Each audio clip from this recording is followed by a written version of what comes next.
I think East Asia is the more dangerous area in this regard. For nuclear war. For nuclear war, yeah. And before I tell you why, I just want to make a very quick point about nuclear weapons and World War III. I think that nuclear weapons, because they're weapons of mass destruction, are effectively weapons of peace.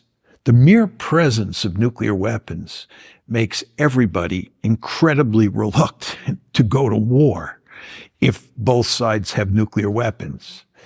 And that's due in part to the fact that we have hardly any understanding of nuclear escalation. First of all, we don't have good theories on escalation in general. I know the international relations literature very well. No good theories on escalation. And thank God we've never had a nuclear war, so we don't know much about nuclear escalation. We just don't know anything.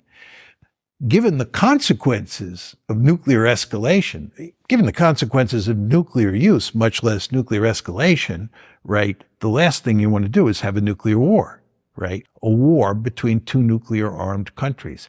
So in a very important way, it's a force for peace, nuclear weapons. But to get at what you're talking about, people in Europe, and of course people all over the world, live in fear of World War III because they believe it would be a nuclear war, which it probably would be. And the fact is that if you got into a major conflagration involving, let's say, the United States and China, or Russia and the United States, given that we don't know anything about we don't know much about escalation, we could all end up getting incinerated. There's no question about that. And it's the fact that we could all get incinerated, which is what makes nuclear weapons a force for peace. But nobody can guarantee that those nuclear weapons won't be used. And therefore, there's a real dark side as well as a bright side to the presence of nuclear weapons in international politics. And it's always important to keep that in mind. Now, I was saying to you that I thought the most dangerous area is East Asia. And the best way to highlight that is to compare East Asia today with Europe in the Cold War. During the Cold War, the United States and the Soviet Union were eyeball to eyeball on what we called the inter-German border, right? It was the central front. It was the center of Europe, which was the principal focal point between the United States and the Soviet Union. The Soviet threat was seen as being mainly located in Europe. What you had in Europe were two massive armies, NATO armies, Warsaw Pact armies, armed to the teeth each with thousands of nuclear weapons, thousands of tactical aircraft. So when we ran war games during the Cold War, it was almost impossible to get a war started. This isn't a war game, because everybody understood that when these two massive armies armed to the teeth with nuclear weapons crashed into each other, you would probably end up vaporizing everybody. So hard to get a war started. Fast forward to the present, to East Asia. There's no central front. Where are the flashpoints? South China Sea, Taiwan, and the East China Sea. Let's just talk about the South China Sea. It's very easy to imagine a war breaking out between the United States and China in the South China Sea. It's not the central front, right? This is not to say, I want to be very clear, I'm not saying a war is likely to break out in the South China Sea, but it's much easier to imagine a war breaking out between the United States and China in the South China Sea, or over Taiwan, or in the East China Sea over those rocks that are disputed territory between China on one hand and Japan on the other. You can imagine a war breaking out quite easily. Again, that's not to say it's going to happen. Furthermore, when you start thinking about nuclear use, using nuclear weapons in the South China Sea, even using nuclear weapons in the context of defending Taiwan, is fundamentally different than using nuclear weapons on the Central Front during the Cold War. So what I'm saying to you is that if you think about the geography and the nature of the conflict in East Asia today and compare it to what we had in the Cold War, you see it's more dangerous. Then what you want to remember is that China is a potential regional hegemon. It is a peer competitor to the United States. And the United States cares about China much more than it cares about Russia. Russia is not a very powerful country. The reason that Germans are not spending lots of money on defense, and the reason that Germany is not mobilizing its population to contain Vladimir Putin, is because everybody knows deep down inside Russia's not a great threat. Right? Despite all the hype you hear in Germany and in the West more generally, it's not a great threat. China is in a completely different category from our point of view. China doesn't matter to you. You're a European. Given geography, China is no threat. If you're an American, China matters. It is what the Pentagon calls the pacing threat. It's the pacing threat. It's the one we really care about. It's why we should be pivoting to Asia.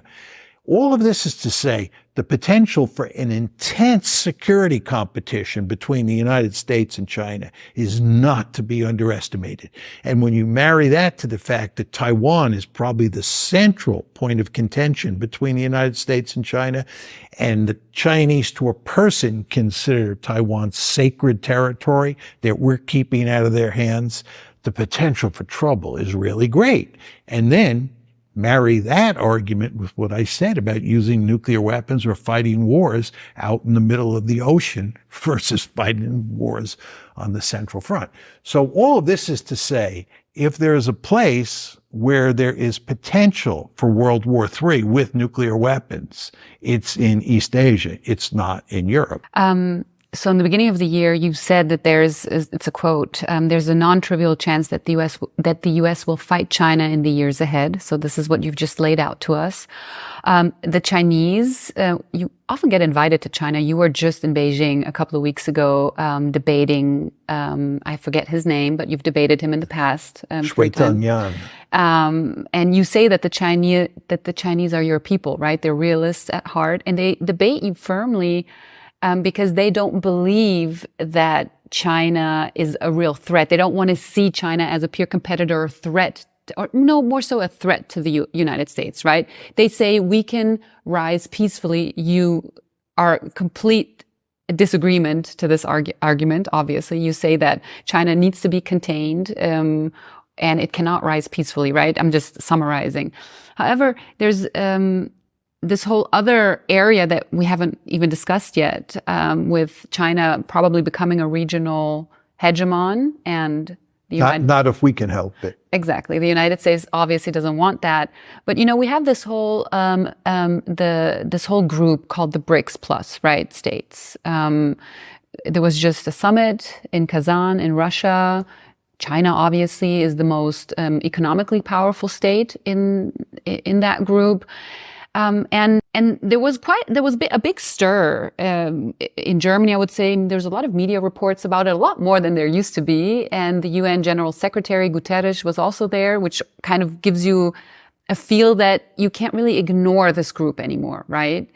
And you've also said that 2017, we started moving into this multipolar moment. Maybe before I continue the question, I wanted to ask, what exactly happened 2017 that made us move into the multipolar moment? Well, whether you're in a unipolar moment, which means you have one great power, or in a multipolar system where you have three great powers, the United States, China, and Russia, is all a function of how powerful those countries are. And what had happened over the course of the 1990s and the 2000s, up to about 2017, is that China had grown economically by leaps and bounds. And it turned that economic might into military might and became a great power. And what happened in the Russian case is that Putin becomes president in 2000. You remember Yeltsin had been president in the 1990s. Russia was a basket case in the 90s. And slowly but steadily, Putin brings Russia back from the dead. And the end result is by about 2017, the Russian economy has improved to the point where it can generate reasonably significant military capabilities. And the Russians have, I think, enough economic and military wherewithal by 2017 to also be considered a great power. But I want to make it clear, the United States remains the most powerful state on the planet. The peer competitor the number 2 is China. And the great fear of the United States is that number 2 will become number 1. Russia is number 3, and there's a big power gap between 2 and 3. And this is why I said to you before, Russia is no threat to dominate Europe.